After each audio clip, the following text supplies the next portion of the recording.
संस्थांना संपवण्याचा श्याम मानव यांचा डाव। सावनामधून शिवसेनेनं डागली श्याम मानव यांच्यावर तोफ। मुख्यमंत्री आज कल्याण डोंबिवलीत विकास परिषदेच्या बॅनर खाली उडवणार प्रचाराचा बार। स्वबळावर लढण्यासाठी भाजपचं आज डोंबिवलीत जोरदार शक्ती प्रदर्शन। कल्याण डोंबिवलीतल्या 27 गावांमध्ये शिवसेना पडली एकटी। भाजप, काँग्रेस, राष्ट्रवादी आणि मनसे संघर्ष समिती सोबत। शेतकऱ्यांच्या विरोधात जर सरकार जाणार असेल तर सरकारला त्याची किंमत चुकती करावी लागेल। ऊस दरावरून स्वाभिमानी शेतकरी संघटना पुन्हा आक्रमक। येत्या 16 तारखेला राजू शेट्टी कोल्हापुरात काढणार मोर्चा। इंद्राणी मुखर्जींची प्रकृती जैसे थेच, पुढचे 72 तास महत्वाचे।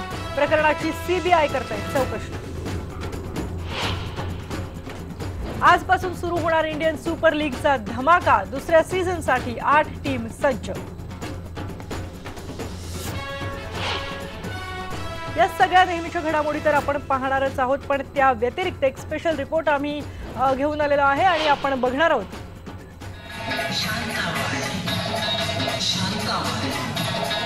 सध्या प्रचंड गाजत असलेल्या शांताबाई गाण्यामागचा चेहरा। जाऊया त्या लेखकाच्या घरी बुलेटिनच्या नंतरच्या भागात।